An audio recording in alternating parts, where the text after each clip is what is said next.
Ok, estamos listos. Gracias. Buenas tardes o buenas noches a todos. Gracias nuevamente por estar este día en su clase de ingeniería de software. Les doy la cordial bienvenida, esperando que se encuentren bien.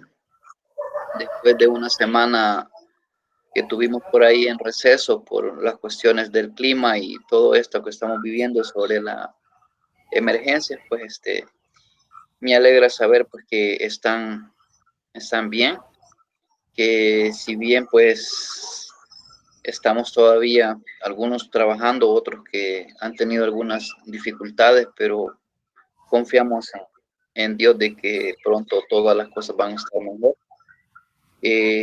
Yo igual vine hace poco de la oficina y ahí estamos trabajando en la continuidad educativa del Ministerio de Educación y pues eso pues nos permite no estar solo en la casa, pues sino salir y eso, pues al menos eso eh, se siente grato pues tratar de ayudar a los que más necesitan y que la educación llegue hasta esos lugares donde es difícil, ya sea por conexiones, por falta de recursos, por muchos factores.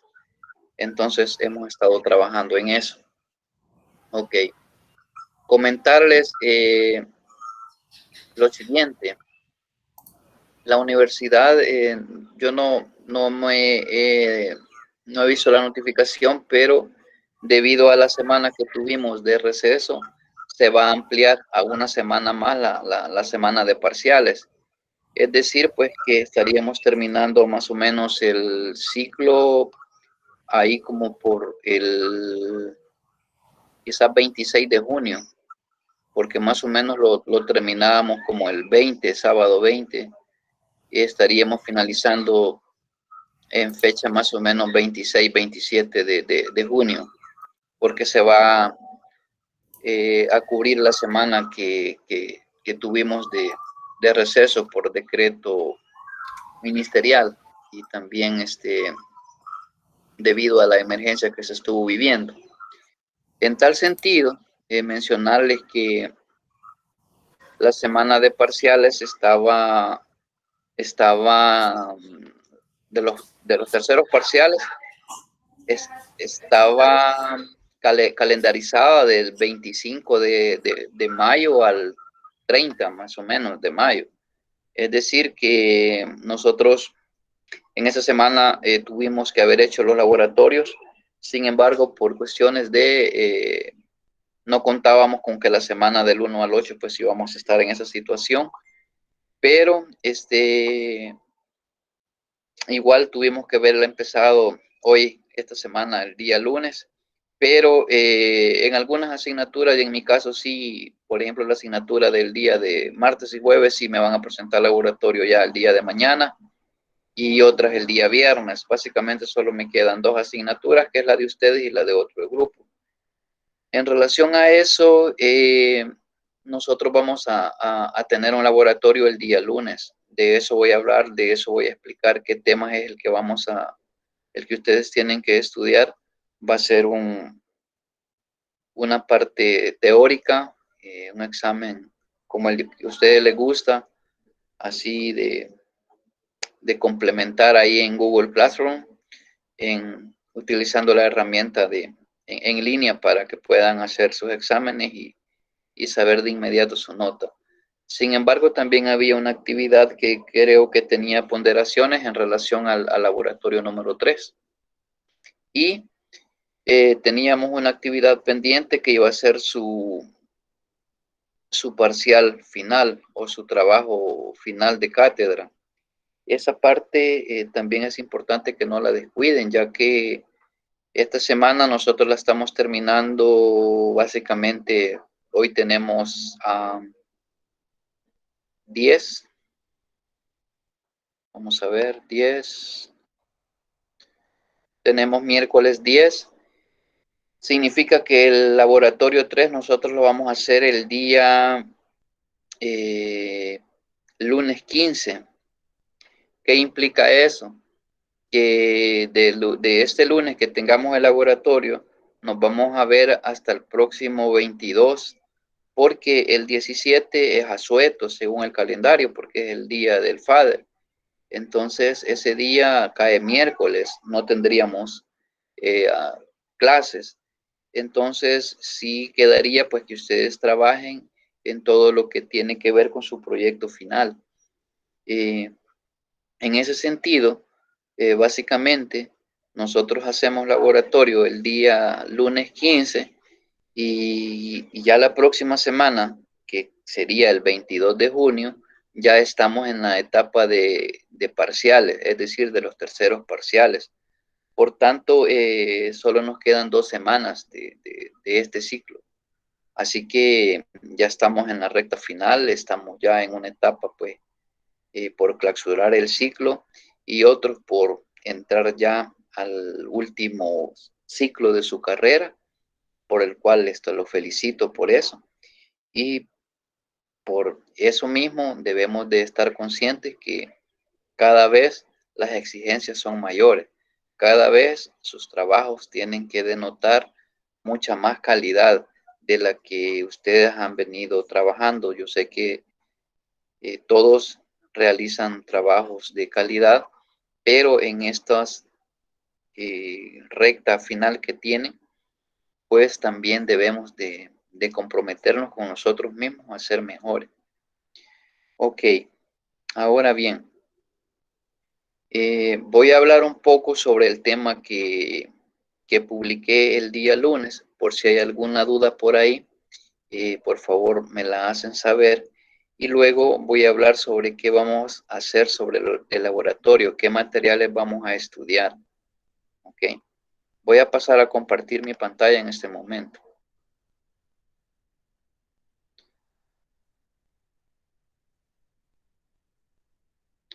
Si tienen alguna duda sobre lo que estemos discutiendo, por favor, interrumpan y pueden hablar. ¿Ok?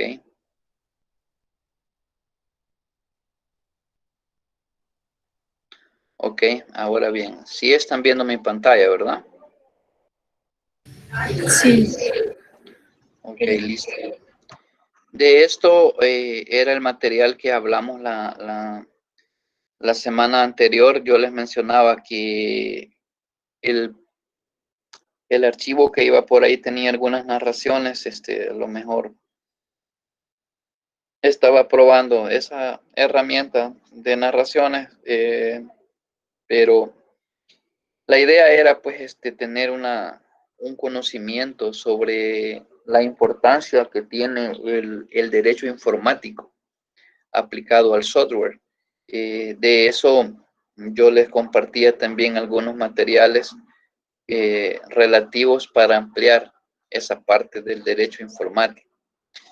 Esta parte del derecho informático, pues básicamente, si nosotros lo vinculamos jurídicamente, pues hablamos de un conjunto de normas, por así decirlo, que tienen efectos jurídicos. Y en nuestro país existen algunas leyes relativas a dar cumplimiento a lo que es este derecho. Algunas de ellas yo se las había puesto en la última lámina, que tiene que ver con lo relativo a la ley especial contra delitos informáticos y conexos.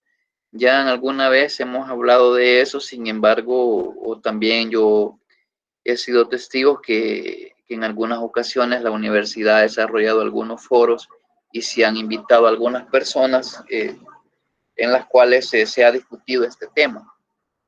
Sin embargo, nosotros no vamos por así decirlo, a profundizar en esa parte de la ley porque esta parte la vemos nosotros en, en la asignatura de gerencia de sistemas.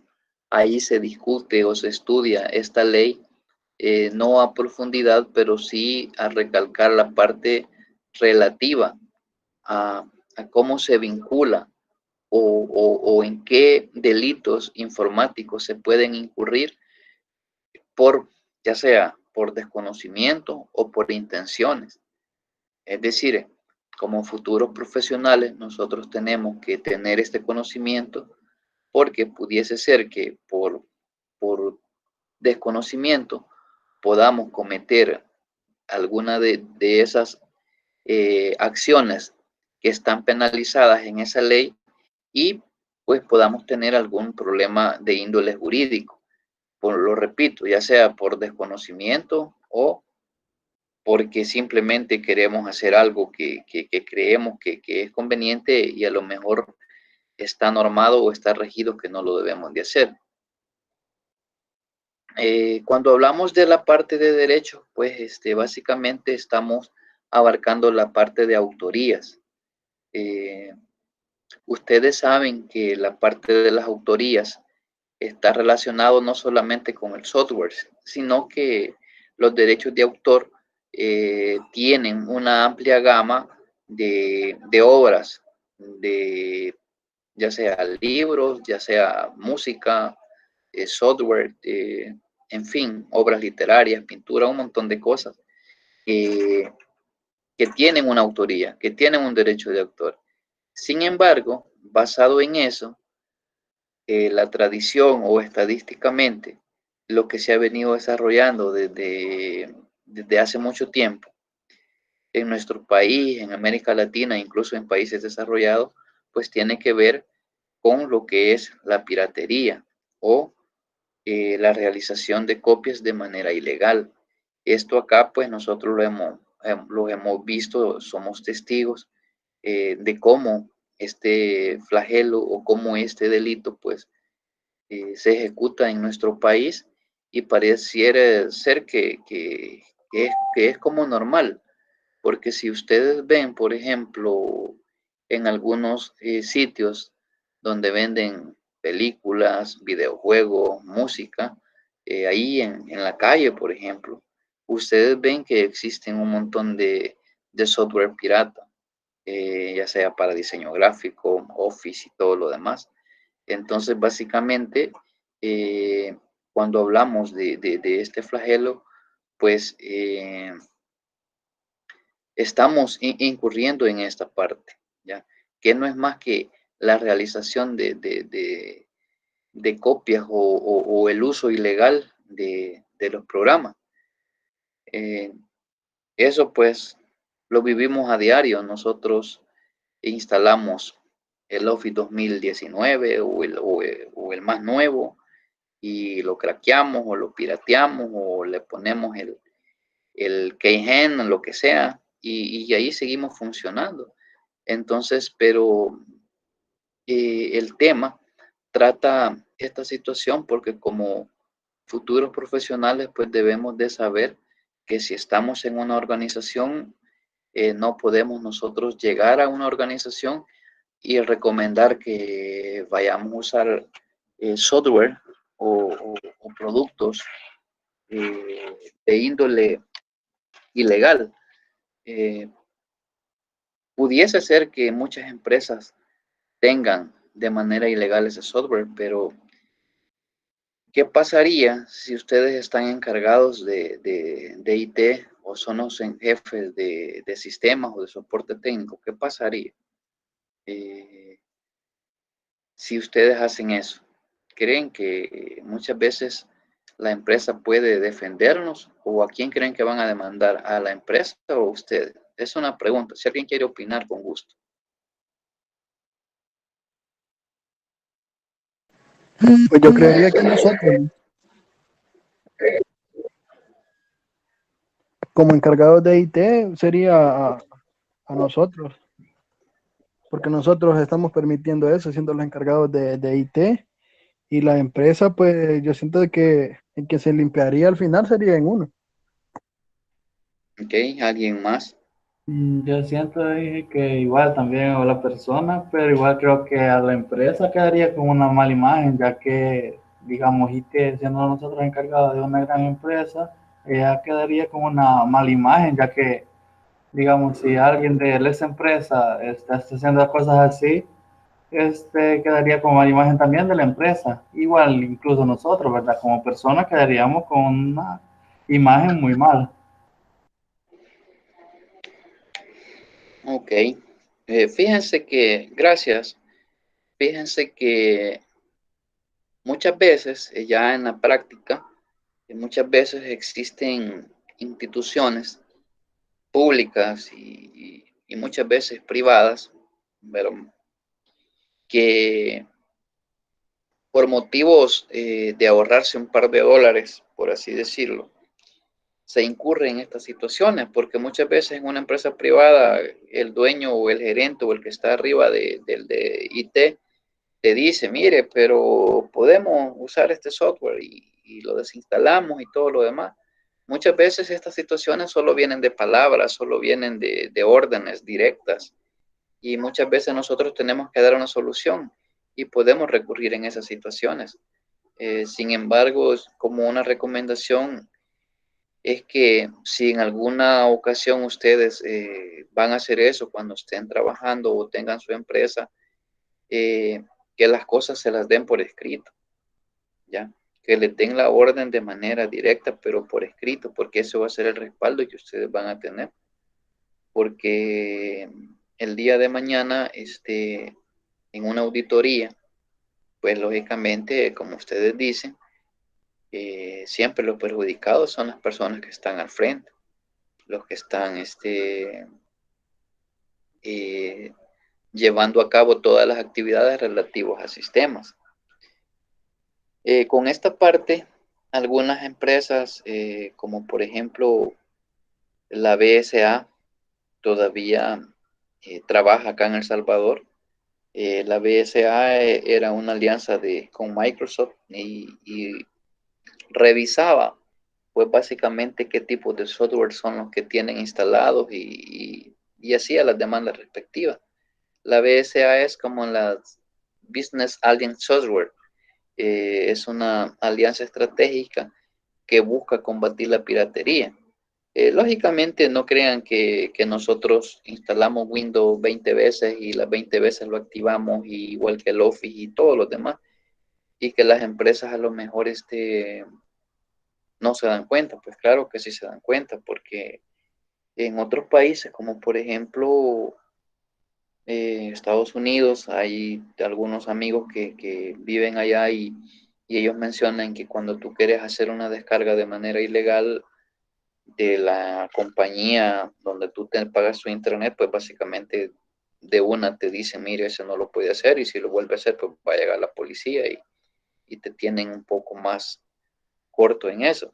Pero entonces, básicamente hablar de eso, de derechos de autor, pues tiene que ver con la parte que le da el derecho al autor de poder distribuir, copiar, reproducir, todo eso conlleva esta parte. Por eso es que esta parte de la autoría está relacionada con los derechos de autor. Básicamente con esta es otra parte muy importante que también nosotros tenemos que considerar, la falsificación de software. Muchas veces nosotros compramos un software para uso de una empresa o para uso personal, pero nosotros muchas veces, si tenemos los códigos fuentes, podemos hacer unas alteraciones al código e incluso vender ese software como nuestro. Y a esa parte, pues nosotros la vamos a conocer como una falsificación de software, que también tiene una demanda, que también tiene un problema de esta índole. Ahora bien, ¿por qué si nos centramos en la parte del desarrollo de software? Porque es la parte que hemos venido trabajando o de alguna manera estudiando, ¿sí? Y en este sentido, podemos decir que un software va a estar o va a existir, ya sea para un grupo exclusivo de clientes o para un grupo exclusivo de usuarios, o como también puede ser un software exclusivo para una empresa. Nosotros, si vamos a Internet, vamos a encontrar miles de software que son para cualquier usuario a nivel mundial, ya sea de índole libre o de índole privativo. Pero también existe un software que es desarrollado a la medida. Yo les pregunto a todos ahorita, ok, si a ustedes los contratan o si ustedes se van a dedicar a la creación de software y desarrollan un sistema de contabilidad, digamos, facturación, cuentas por cobrar, todo eso. Y como la contabilidad es, digamos, universal, si hablamos de contabilidad comercial, básicamente se aplican las mismas reglas para la mayor parte de empresas. Pero también puede tener algunas variantes la contabilidad, porque muchas veces la contabilidad puede estar basada por proyectos, donde se contabilizan proyectos y luego se hace una recopilación de todo para hacer una sola contabilidad. Pero también existe la contabilidad de costos, la contabilidad bancaria. Entonces existen esas ramas, pero en términos generales, un software de contabilidad comercial, si funciona en una empresa, pues debería de funcionar en X, en Y, Z, en cualquier empresa, porque sigue un conjunto de normas, un conjunto de reglas específicas y cumple con ciertos requerimientos legales que deben de cumplir para poder desarrollar. Ahora bien, si ustedes han desarrollado ese software, pueden ustedes ser autores y tener derechos de autoría sobre él. Queda abierta la pregunta para poder escucharlos.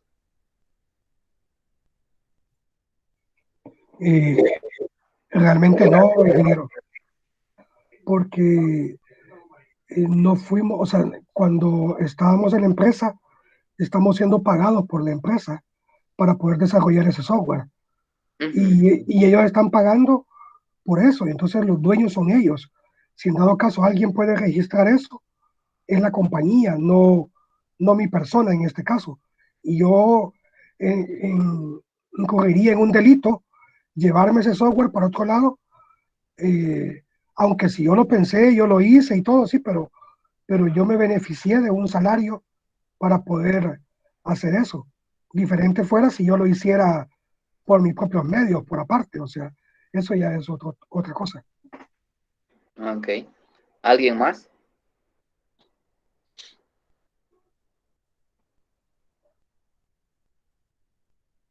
¿Nadie? Ok. Gracias, René. Sí, efectivamente, cuando nosotros somos empleados de una empresa y hemos desarrollado un software de X, yo conozco personas profesionales en el área de informática que muchas veces han incurrido básicamente en ese delito o en ese problema porque creen que cuando ellos han desarrollado un software, ese software les pertenece o la lógica de programación que usaron les da como el derecho, según ellos, de poder decir, no, si yo me voy, me llevo el software porque yo lo hice. Y lo que dice René es muy cierto. Nosotros nos contrataron para hacer ese software. Y sí existen también personas que si trabajan en X empresa y ellos han desarrollado el software, muchas veces realizan copias de seguridad. O más bien, no copias de seguridad, sino que una copia de ese software. Y cuando se van a otra empresa, pues modifican ese software y hacen una versión nueva, ¿ya? De ese software basado en las mismas situaciones. Ahora, la forma como decía René, de ser autores, de poder hacer el registro de esa marca, pues tiene que ver con cuando nosotros sí nos dedicamos única y exclusivamente, no única, sino que cuando nosotros nos dedicamos a desarrollar ese software de manera independiente y ese software nosotros lo comercializamos a cualquier empresa. Entonces, de esa manera sí, nosotros por cuestiones estamos obligados a hacer un registro de ese software, porque ya se han dado casos, ¿verdad? Ya esos casos se les conoce como un flagelo, es decir, como una parte que alguien se apodera, se adueña de algo que no hizo él, ¿ya? Entonces, muchas veces es importante que esto quede registrado para que podamos nosotros tener derechos sobre eso. Ahora, dentro de algunas preguntas que estaban por ahí, había una que estaba relacionada con qué ley es la que, o, o a dónde es que nosotros debemos de ampararnos para poder hacer el registro de esto. Si alguien ya empezó eso o alguien sabe, podría por favor indicarnos.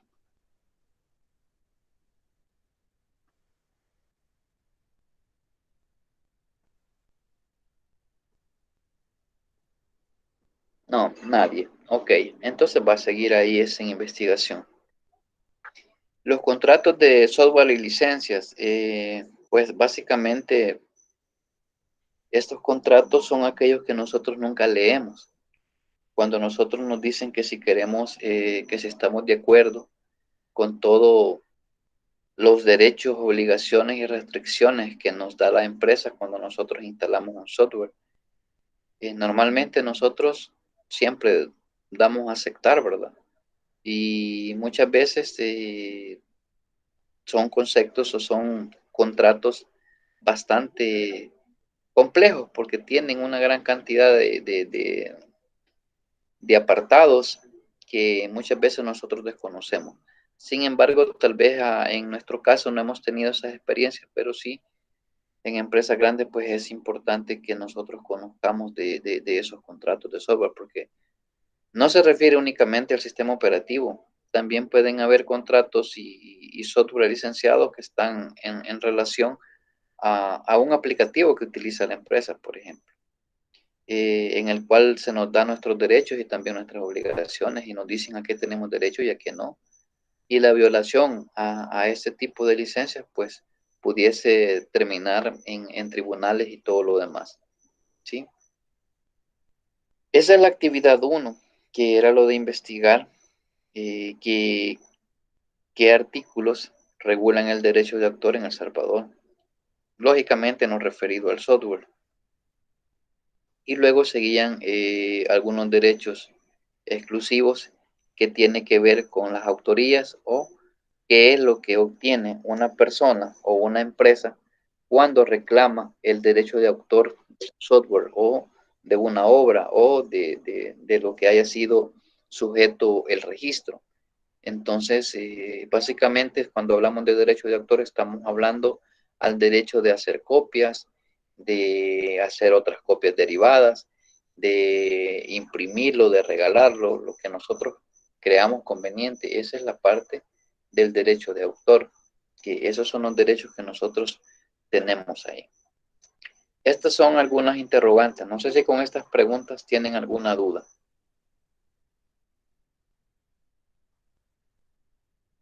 Son 3, 6, 7 preguntas. Sí, yo tengo una duda. Dígame. ¿Existe realmente una ley como tal en el país? O sea, hablando de leyes como tales escritas sobre estos delitos informáticos, en la cual me diga, mire, si usted incumple estos parámetros, tiene esta multa, tiene cárcel, tiene algo que diga esto. Sí, nada más que la ley especial de derechos la ley especial de delitos informáticos y conexos aprobada en nuestro país está relacionada a tipificar los delitos informáticos, tanto de todas las TI o a nivel de comunicaciones, pero también hay otras leyes que tienen que ver sobre la protección del derecho de autor, es decir, qué te faculta a ti cuando vos haces un registro de la propiedad.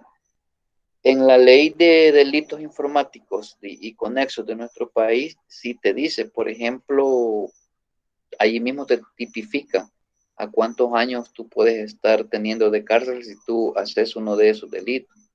Como por ejemplo, un delito que te dice que si tú sos el encargado, por ejemplo, de comunicaciones, que ves el servidor y todas las cosas de comunicación de la empresa, y tú por una situación de descontento bloqueas la comunicación y dejas a la empresa sin poder comunicarse, ya sea internamente o externamente, sí te pueden penalizar porque estás atropellando esa parte.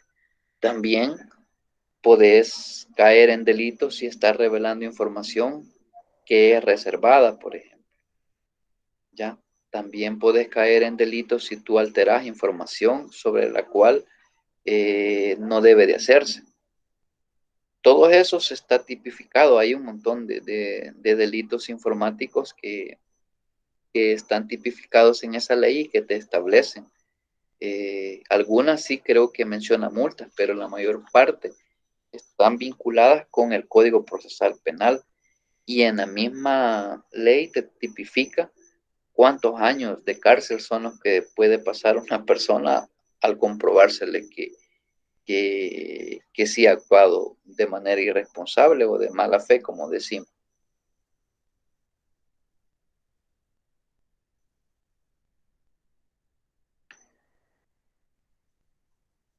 Ok, estas preguntas yo voy a abrir el espacio para que ustedes puedan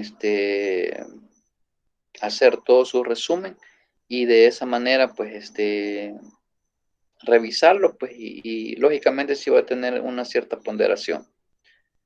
Esto era la parte relacionada con lo que es el derecho informático. También les amplié por ahí algún PDF para poder ampliar más el conocimiento sobre lo que es el derecho. Algunos recursos, la ley de propiedad intelectual, ahí les estoy dando ya una ley que tiene que ver con lo de derechos de autor. Y si ustedes quieren buscar más sobre la ley de especial de delitos informáticos y conexos, pues igual pueden vincularla, y eso pues no hay ningún inconveniente con eso. ¿Estamos claros con el tema que desarrollamos el lunes, con esta parte, con las preguntas? Sí, sí. Ok, perfecto. Vamos a hablar ahora entonces de lo que es la parte de nuestro laboratorio, ¿sí?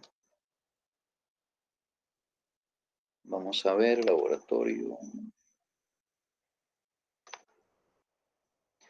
Ese es el calendario académico que ustedes lo tenían programado acá, los terceros parciales. Estaban programados los terceros laboratorios, y aquí en verde estos eran los terceros parciales que terminaban el 21. Como esta semana de junio la perdimos, estamos que esta semana se va a pasar para acá, según lo que nos dijeron en la universidad. Ok. Ahora bien, para el día lunes, lo que nosotros vamos a trabajar es esto. Esto está acá en esta publicación de la semana del 17 al 23 de mayo, cuando hablé y tuvimos una videoclase, y por ahí hablábamos de esto, que tiene que ver con el resumen de garantías. Entonces, esas 8 garantías de calidad del software, abreviadas en inglés como lo que es el SQA, o sea, el Software Quality Assurance, tiene que ver en estos aspectos con toda la unidad 4, que es la calidad del software. Ahora bien, este material tiene 18 páginas, de las cuales creo que las primeras 10 vamos a desarrollarlas para lo que es nuestro laboratorio. Ahora bien, traten de poner énfasis en lo que les voy a mencionar, y de esa manera ustedes podrán como estar un poco aprovechando más la clase, y de esa manera considerando en qué se van a centrar para el estudio de su laboratorio. Pues, si nosotros hablamos de esta garantía, de estas 8 garantías, pues, y si hablamos de a qué se refiere la SQA, pues estamos hablando de estos 7 términos, ¿sí? Estamos hablando de estas situaciones. A lo mejor yo pudiese preguntarle que seleccione cuáles de esas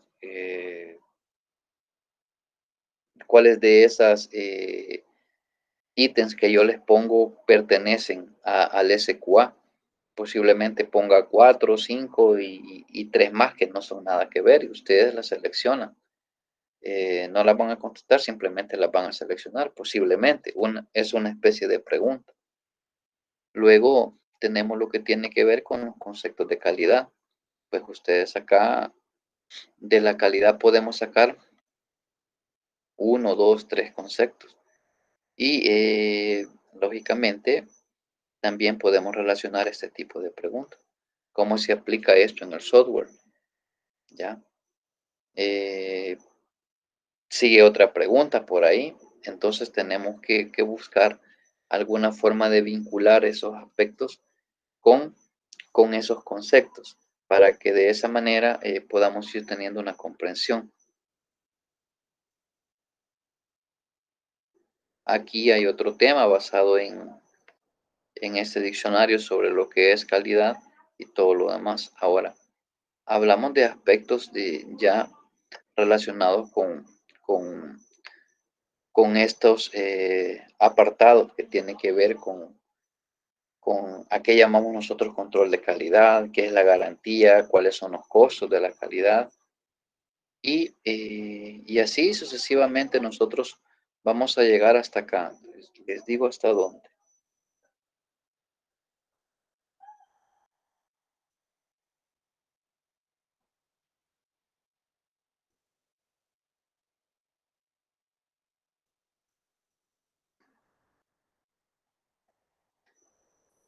Es hasta acá. Tiene que ver la página 9. Llegamos hasta acá, hasta el apartado 8.10. Esta parte de la gestión de la configuración del software, esto no. ¿Estamos entendiendo hasta ahí ese punto? ¿Hasta dónde tenemos que centrarlos para el estudio de esto? Sí, Okay. Sigue, sigue. Ahora, de este material vamos a estudiar esas 9 páginas, algunos conceptos que ya les mencioné, generales, y pues lógicamente es importante, por ejemplo, que no nos memoricemos esto, sino que más bien familiaricémonos con algunos términos. No es, digamos, pedagógico que yo les diga que me mencionen todos estos aspectos así como están acá, pero sí es importante que manejemos los términos más importantes que yo les he mencionado, ¿sí? Eso sí es importante, eso es en lo relativo a ese material. Luego tenemos otro material, quiero ver.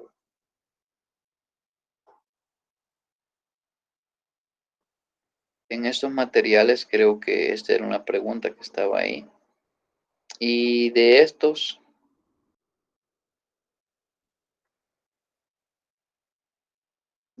algunas cuestiones importantes que tienen que ver como, por ejemplo, a qué nos referimos con testeo del software, en términos generales, concepto general de lo que es un testeo, algunas preguntas sobre algunos tipos de software de testeo que están relacionados en la pregunta que ustedes hicieron por ahí.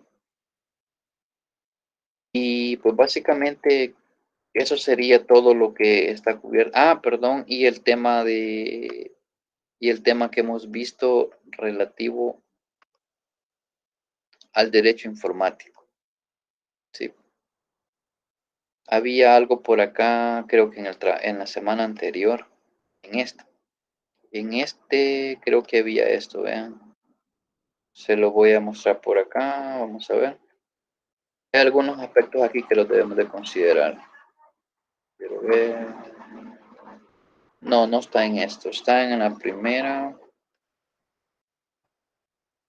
Creo que en esta está. Ese es el resumen. Creo que había otro material acá.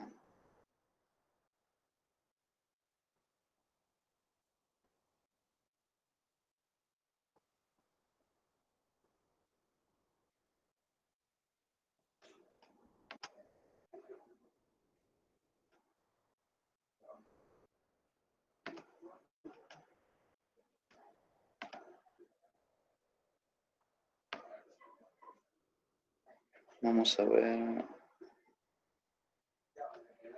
Creo que es en esta.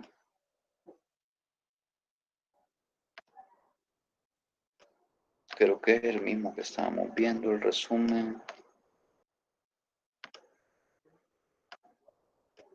no, ¿vean? Es el publicado el 18 de mayo, que tiene que ver con la calidad del software. Es el primer material. Y acá, en esta parte, se mencionan algunos aspectos de la calidad, las características de la calidad, y habíamos hablado de eso, del servicio de calidad, de la funcionalidad, de eficiencia, fiabilidad, mantenimiento, esos aspectos, ¿ya? Quiero ver. Básicamente estas estas 8 láminas que están acá, que tienen que ver esto, eso de acá y eso. Básicamente son 7 porque la portada no, esa parte. Entonces estamos claros sobre la parte que vamos a estudiar. Sí. Ok. Entonces, básicamente esto era lo que quería que quedáramos claros con ustedes sobre qué es lo que en qué nos vamos a centrar, para que no le dediquen tiempo a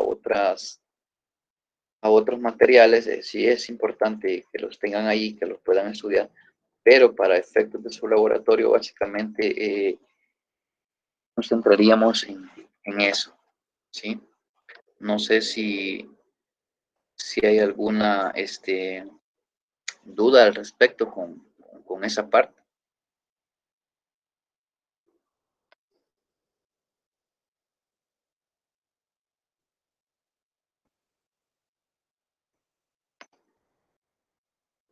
Okay. Tengo una duda. Sí, diga. Con respecto a las preguntas que están en la presentación del derecho, ¿las investigamos en internet sobre cualquiera o yo específicamente en el país? No, ahí dice en nuestro país, por ejemplo, la ley, ahí les mencionaba la ley ¿cómo se llama? La ley de propiedad intelectual de nuestro país. Ahí se habla un poco sobre qué garantía nos da, qué requisitos o eso. Ahora, si ustedes quieren saber qué requisitos se necesitan para el registro de un software o de una obra, eso pueden vincularlo o buscarlo directamente en algunos aspectos como el CNR y otros aspectos. Ahí es la parte que sí lo tienen que buscar en internet, y buscar en esas entidades cuáles son los requisitos que yo debo de tener para esa parte. Yo creo que Gracias. la ley de delitos informáticos, no estoy seguro, pero tal vez habla un poco sobre la piratería o eso, aunque creo que no mucho, pero más bien si céntrense en la ley de propiedad intelectual. Y lo otro es sobre las entidades en internet que nos dan información sobre qué requisitos debemos de tener nosotros para poder registrar o ser autores intelectuales de una obra. Sí. Gracias, Lick. Ok. Ok, si no hay más preguntas, pues yo dejaría hasta acá la clase, y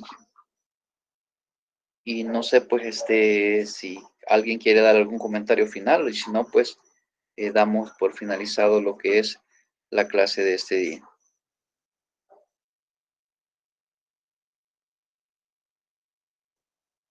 Ok, ¿no hay comentarios? Sí, sí. Una consulta. Sí. Lick, Sí, dime. una consulta. Sí, dime. Conforme a los requisitos que se necesitan para, ¿cómo le puedo explicar? A nivel del Ministerio de Educación, la mayoría de laptops, de las lempitas, tienen Linux, pero la mayoría ya comenzó a usar Windows.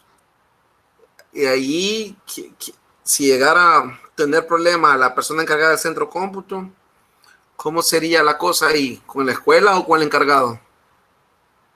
Por medio de la ley. Pues de acuerdo a cómo funcionan las entidades públicas, por ejemplo, si alguien está desarrollando, y eso no solo en las instituciones públicas, sino que privadas también, si alguien está como responsable y esa persona responsable es quien a su modo de parecer ha empezado a utilizar un software de manera ilegal, pues la responsabilidad cae sobre la persona que ejecuta eso. Porque si la persona no tiene nada por escrito donde le esté diciendo, digamos, un director de escuela y le diga, mira, vos lo vas a hacer porque yo te lo estoy ordenando y aquí está la carta. O llega una circular del ministerio y le dice, ok, mira, vos lo tenés que hacer porque el ministerio así lo quiere hacer. ¿Ya? Porque de lo contrario, las normas técnicas de control interno específicas del Ministerio de Educación y de la Corte de Cuentas de la República te establecen que en las instituciones públicas se debe de seguir el requisito legal. Esa es la parte. Ok. Sí, pues es que ya muchos directores pues ya están cambiando todo el sistema operativo a las ¿cómo se llama? A las lempitas. Esa era mi consulta. Sí, pero ya eso ya es una situación que cae ya bajo las responsabilidades de quien lo ejecuta desde el punto de vista que si no tiene una garantía de cómo quitarse él la acusación, pues ahí le toca. Porque ante una investigación, la persona responsable no puede decir, a mí me dijo que lo hiciera, pero ellos te van a pedir siempre un documento que esté firmado. Si no tenés eso, ahí el responsable es quien empezó a instalarlo y lo configuró de esa manera. Ok, gracias, Lick. Muy amable. Ok, entonces no se nos olvide, el lunes a las 6 va a estar el link de acceso para su laboratorio. Va a tener una duración de más o menos 1 hora para que ustedes lo puedan completar y listo. Voy a tratar de ponerlo quizás un poco antes, por si alguien no tiene chance de hacerlo más antes, pues lo puede hacer en el periodo que nosotros vamos a estar ahí, ¿ya? Así que no me resta más pues que darles las gracias y deseándoles pues que se cuiden y que primero Dios pues no se detengan, que vamos a salir adelante. Gracias, bendiciones y hasta pronto. Gracias. Gracias, Lick. Gracias, Lick. Bendiciones. Gracias. Gracias, cuídense. Buenas noches. Gracias. Buenas noches.